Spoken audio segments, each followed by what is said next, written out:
Hello, folks. I am back, and this time you're looking at the CZ that I chose. And I normally would pick a handgun or something of that nature from CZ, but I wanted to do something a little different because I wanted to expand my shooting with rifles. So, what you're looking at here is the CZ Bren 2 MS Carbine. A lot of people call this the baby scar because it's similar to the scar in some respects. It does have, it's piston driven, and you're looking at that UGG boot stock right there, which is looks similar to the scar, but at definitely half the price of a scar. I really like this firearm, and I'm going to get right into the specs right away. Just so you know, the firearm is safe.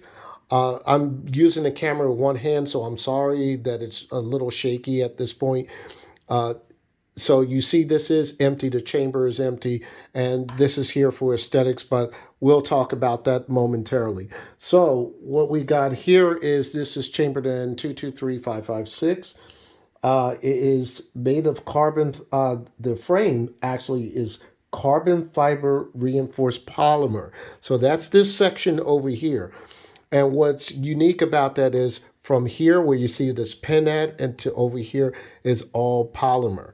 What's interesting is you have interchangeable back straps. Even though it didn't come with the interchangeable back straps, you will probably have to order that from CZ.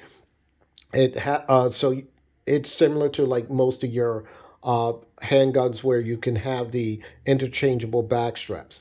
You cannot change the grip because it is all one piece. This is just all one piece. But the good part about it is there is a pocket here that you can open up, put extra batteries or whatever you need to do. What is not stock, I would say, is I added the BCM foregrip right here, as well as my Vortex Strike Eagle right here. And I will talk about that a little bit later on because I'm not really good at these type of optics. I'm usually better off with red dots. So let's get into the other uh, aspects of the firearm. It is a 16.5-inch barrel right here. So this is your rifle configuration. Uh, like I said, at 16.5-inch barrel, it is cold hammer forged. The weight of this is going to be 7.3 pounds, and it's pretty weighty, but it is very controllable. Talk about that momentarily. The overall length is 30 from the front here is 35 .6 inches, 35.6 inches from here to the rear of the butt of the stock here. Now, when you put this in the folded configuration, when it's folded, you're going to have roughly about 28 inches, and that's good for storage or traveling, etc. One of the good things about this in the folded position, it is fireable, so it's not like one of those ARs with the buffer tubes. You don't have to worry about issues with that. So since it doesn't have a buffer tube, this is all a piston driven. All you have to do is fold this and it will fire. One unique thing about this is the shell deflector right here is also part of the clamp. I don't know if you can see that pretty well. So if you look here, and as you close the stock here, it just clamps in and it will lock in. Let me see if I can get that locked in. But you have to release the bolt to do that. So let me release that. And all you have to do is close that and you're good to go. And it will not move or swing out even if you're shooting with this particular firearm. Okay, I don't know if you noticed how I released the bolt, but it has a unique style with this firearm. As you see here, you have the regular controls. It's ambi safety on both sides. It's at a 45-degree angle. And let's get to where the charging handle is right here. Now, the charging handle is on the left side, but is ambidextrous, where you can remove this charging handle and place it on the other side for lefties. This charging handle is also unique in the fact that you can use this as a forward assist, like on some ARs. So once it's in the forward position, and let's say around and going properly, all you have to do is push that a little bit, and it will work like a forward assist. One of the other things which is similar to the ARs are you have your ping pong paddle. So it does work just like an AR. You know that this is where you lock your bolt and this is where you release your bolt. So you definitely are familiar with that. But for lefties are always saying, well, I need something that's going to work with me. So here you go. If you didn't notice the first time I did this, this is a bolt release right here. So there's a tab right here.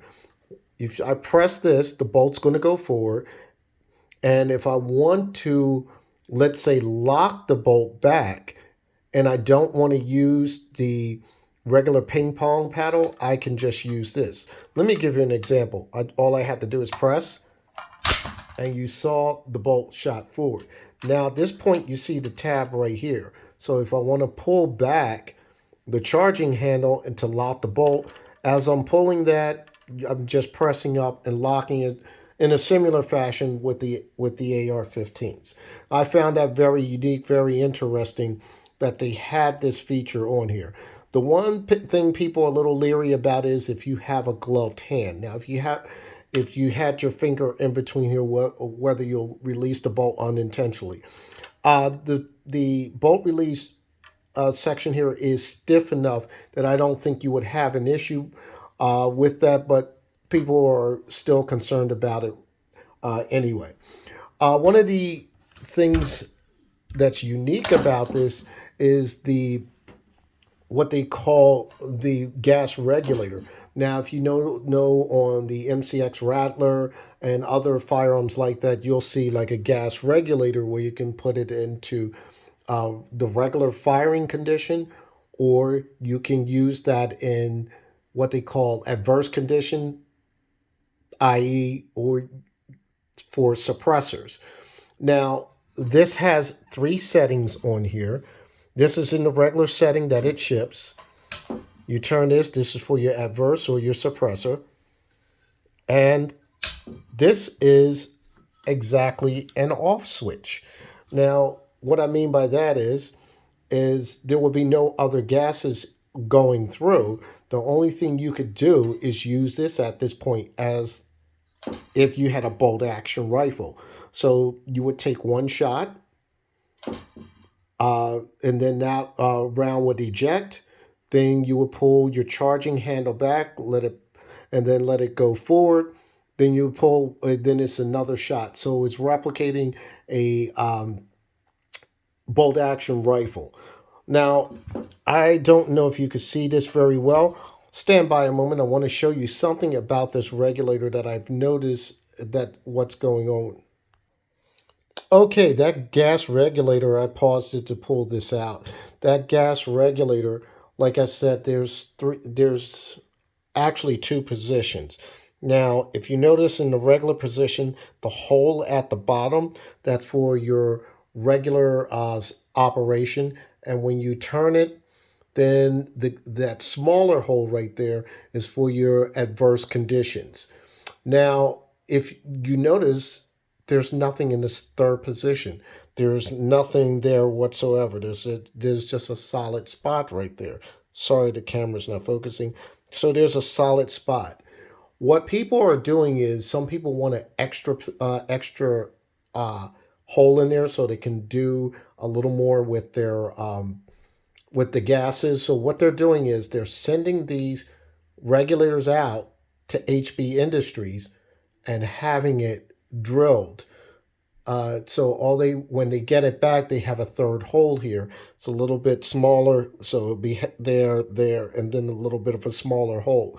I don't know what they're charging at HB Industries, but you don't have to send in your whole rifle. All you do is you just send this in, and they'll send it back. And I think the lead time is roughly about 2 weeks. So that's one of the things people are doing to get extra performance out of this. I will be sending mine to. Correction. I will be taking this bird cage slash compensator off of here and putting maybe a three-prong flash hider so I can adapt it to my suppressor.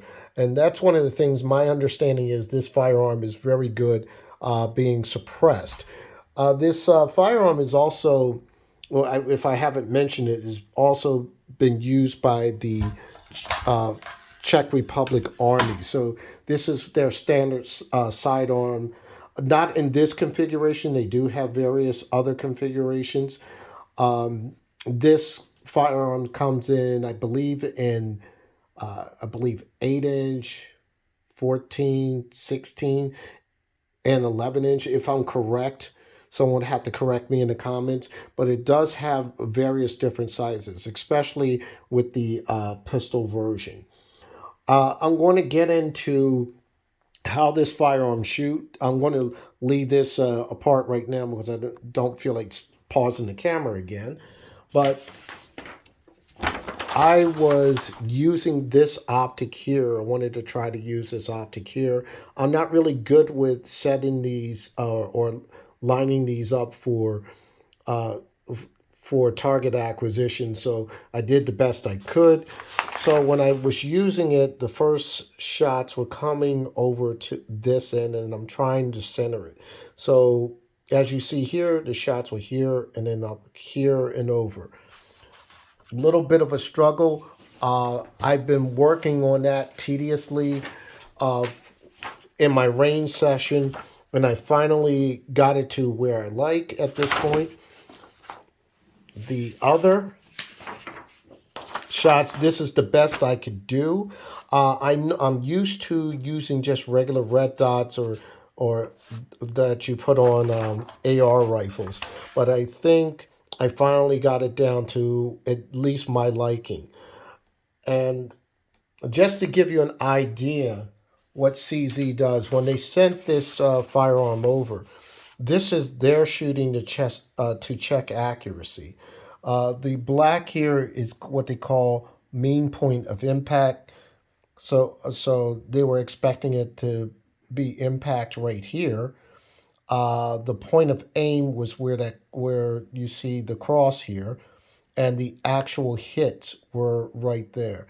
So this was at, I believe, what did they say? Range of 25 meters. I was about that approximate distance, or a little bit more. And they were using Seller and Ballot 62 grain uh, ammunition in 5.56. I was using Winchester 5.56, and it was in 55 grain, and it was also, let me see, what is it? I also used Federal 223 and 55 grain also. So this is a mixture of both of those ammos that I was trying out at the range. But where I see the strength of this firearm, the strength is really in fast shooting with this, and this is what this firearm was intended to be. It was intended for combat. It was intended to shoot quick and accurate, and it does that. And with this trigger, a lot of firearms with certain triggers, they feel a little rough, gritty, and non-responsive. But I don't really have to do anything with this trigger. This trigger is really good.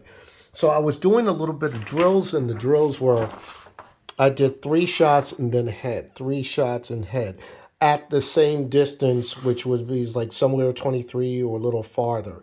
And I don't usually do fast shooting with my ARs or any other rifle, but I tried it this time at that distance of roughly 23 meters or more. And I did 3 shot head, 3 shot head.